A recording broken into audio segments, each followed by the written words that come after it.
షణ్ముఖ వ్యూహంలో ముఖ్యమైన జనసేన తీసుకురాబోతుంది. ముఖ్యంగా ఎబిలిటీ ఉంది. చాలామంది ఎంతమందిని చూశారంటే యువతలో, ఆడపిల్లల్లో కానీ మగపిల్లల్లో కానీ ఎంత కెపాసిటీ ఉండి పెట్టుబడి లేక అలాంటి ప్రతి నియోజకవర్గంలో కనీసం 500 మందిని ఎంపిక చేసి 10 మందికి ఉద్యోగాలు ఇవ్వగలిగే పరిశ్రమ కానీ చిన్నపాటి వ్యాపారం కానీ ఏది పెట్టుకున్నా వన్ టైం డబ్బు 10 lakhs 10 లక్షల రూపాయలు కనుక ఆ యువతకి ఇస్తే ప్రతి నియోజకవర్గంలో ఊహించుకుని 500 మంది దోచేసే వాళ్ళ దగ్గర దోపిడీని ఆపి ఆ డబ్బు తిరిగి యువత ఆడపడుచుల దగ్గరికి, ఆడపిల్లల దగ్గరికి, సగటు యువత దగ్గర తీసుకొచ్చి మీకు పెట్టుబడి పెట్టేలాగా బాధ్యత జనసేన తీసుకుంటాం. ఆరోగ్యశ్రీ పథకం నెక్స్ట్ లెవెల్కి పట్టుకెళ్తాం. ఫ్రీ హెల్త్ ఇన్సూరెన్స్ ప్రతి ఒక్కరికి ఇవ్వగలిగితే, మీరు ఇంతమంది ట్యాక్స్ పే చేస్తా ఉన్నాం. ఇంగ్లాండ్ లో ఉంది హెల్త్ ఇన్సూరెన్స్. ప్రతి ఒక్కరికి నువ్వు బటన్ నొక్కి 10,000 5,000 కాదు, ఏ జబ్బు వచ్చినా, కిడ్నీ జబ్బు రాని, ఏ జబ్బు రాని, let health insurance pay. Insurance కంపెనీని పే చేద్దాం. మేము పెట్టదలుచుకుంది ప్రతి కుటుంబానికి 25 లక్షల బీమా పథకం నేను అమలు చేస్తాను. ఎంతమంది ఉంటే అంతమందికి 5 లక్షలు చొప్పున 25 లక్షలు, నలుగురుంటే నలుగురు, 5 మంది 5 కలిపి 25 లక్షల బీమా పథకం. ఎవరికి ఏ జబ్బులు వస్తాయి ఎలా చేస్తాం. అందుకని హెల్త్ ఇన్సూరెన్స్ కట్టేస్తే అది 10 లక్షలు అవుద్దా, 1,00,000 అవుద్దా, 5 లక్షలు అవుద్దా, 25 లక్షలు అవుద్దా అనేది లెట్ ఇన్సూరెన్స్ కంపెనీస్ డిసైడ్. ఆ ప్రీమియం ప్రభుత్వం కట్టేలాగా నేను ఆలోచిస్తున్నాం. ఆ దిశగా మేము అడుగులేస్తాం. చేనేత కార్మికుడు పస్తులు ఉండడం, ఆ మాట మీకు ఇస్తున్నాం. జిఎస్టీలో ఏ మాత్రమైన వెసులుబాటు ఉంటుందని చెప్పి దానికోసం నేను ప్రయత్నం చేస్తాను.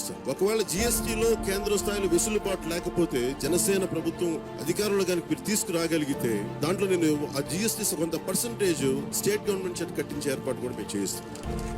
చేనేత చావులు ఉండకూడదు, అదే మా ఆకాంక్ష, అదే మా ఆశయం. పేదల కడుపు నింపడానికి ఎవరైనా సరే ఆకలితో ఎవరు అలమటించకూడదు. వారి కోసం అన్న క్యాంటీన్లు గాని, వాటితో పాటు డొక్కా సీతమ్మ క్యాంటీన్లని ప్రారంభిస్తాం. పేద ప్రజల కడుపు నింపడం లక్ష్యం ఒకటైనా అన్న క్యాంటీన్లతో పాటు డొక్కా సీతమ్మ గారి క్యాంటీన్లు కూడా పక్కనే రన్ చేస్తాం. అంబేద్కర్ విదేశీ విద్య 2014-2019లో 4,923 మంది విద్యార్థులు వెళ్ళగలిగితే, అదే పథకానికి జగన్ విదేశీ విద్యా పథకం పెట్టి 116 మంది మాత్రమే వెళ్ళగలిగారు. ఎక్కడ 4,923, ఎక్కడ 116?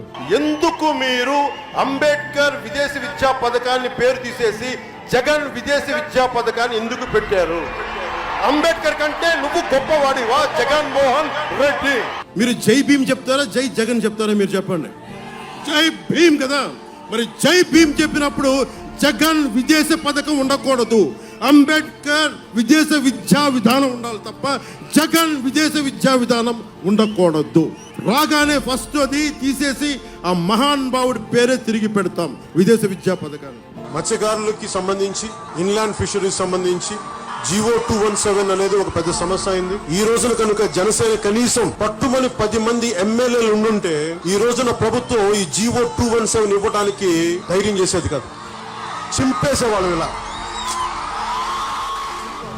ముఖ్యంగా మత్స్యకారులకి GO 217 రద్దు, అలాగే వారి కోసం 20,000 సెలవు దినాల్లో విరామ వేతనంగా వారికి ఇస్తాం. చాలా మంది డిఎస్సికి ప్రిపేర్ అయ్యి 15,000 దాకా ఫీజులు కట్టి ఇక్కడ ఉండి చదువుకోవడానికి మళ్ళీ 7 నుంచి 8,000 మళ్ళీ దానికి అదనంగా ఖర్చు అయ్యి ఈ రోజున డిఎస్సికి సంబంధించి మెగా డిఎస్సికి రాక ఈ రోజున యువత ఉద్యోగాలు లేవు. నేనే కనుక అసెంబ్లీలో కనుక ఉండుంటే ఈ రోజు మెగా డిఎస్సి మీరు ఇలా పట్టుకోవాల్సిన అవసరం ఉండేది కాదు. ఆంధ్రప్రదేశ్ ప్రభుత్వ ఉద్యోగి కొడుగ్గా చెప్తున్న, మాజీ ప్రభుత్వ ఉద్యోగి కొడుగ్గా ఈ నేల అన్నం తిన్నాం, ప్రభుత్వ జీతాలతోనే బతికాం.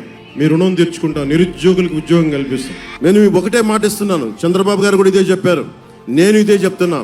మేము రాగానే మెగా డిఎస్సి నోటిఫికేషన్ రిలీజ్ చేస్తాం. మొట్టమొదటి చేయబోయేది అదే. నేను ఒక ఉమ్మడి ఆంధ్రప్రదేశ్ రాష్ట్ర మాజీ ప్రభుత్వ ఉద్యోగి కొడుకుగా చెప్తా ఉన్నాను. మనకి పెన్షన్ అనేది చాలా కీలకమైంది. కూటమి ప్రభుత్వం రాగానే మనం అసెంబ్లీలో ఉద్యోగుల కోసం కాంట్రిబ్యూటరీ పెన్షన్ స్కీమ్ గురించి ఒక చర్చ మొదలు పెట్టాలి. దానికి సంవత్సరం లోపు బలమైన పరిష్కారం కనుక్కోవాలి. అది ఉద్యోగులకి నిజంగా భద్రత. అది పెన్షన్ అనేది పెద్ద కొడుకు లాంటిది. ప్రభుత్వ ఉద్యోగులందరికీ తెనాలి వేదిక నుంచి చెప్తా ఉన్నాను, సంవత్సరం లోపు పరిష్కారం తీసుకొస్తాం. మీ భద్రతకి బలమైన దారి వెతుకుతాం. మొన్న సభలో కూడా చెప్పాను, ఈ రోజున చంద్రబాబు గారి దృష్టికి కూడా తీసుకొస్తా ఉన్నాను. కాంట్రిబ్యూటరీ పెన్షన్ స్కీమ్ చాలా కష్టమైందని తెలుసు. నేను కోరుకుంటున్న అసెంబ్లీలో అడుగు పెట్టగానే మొట్టమొదటిగా అడిగేది ఉద్యోగుల కోసం నిలబడడానికి సంవత్సరం లోపు దానికి ఒక పరిష్కార మార్గాన్ని మనందరం కనుగొనాలి సార్. దానికి మీ సహాయ సహకారాలు సంపూర్ణంగా కావాలి.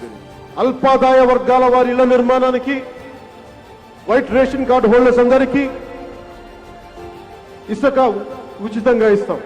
ఉచితంగా ఎందుకు ఇవ్వగలమంటే దోపిడీని ఆపుతాం. బిలో పవర్టీ లైన్ ఉన్న వాళ్ళందరికీ ఇసుకని ఉచితంగా ఇవ్వబడుతుంది. దానికి మేము ఖచ్చితంగా నిలబడి ఉన్నాం. ఏ మూలకెళ్ళినా ఫైన్లు వేస్తున్నారని చెప్పి దారి పొడుగుతా పోయినసారి పంచగ్రామాల వైపు తిరుగుతూ ఉంటే డ్రైవర్లు ఆపి మరీ ఇచ్చారు రవాణా రంగం చెందిన కార్మికులు.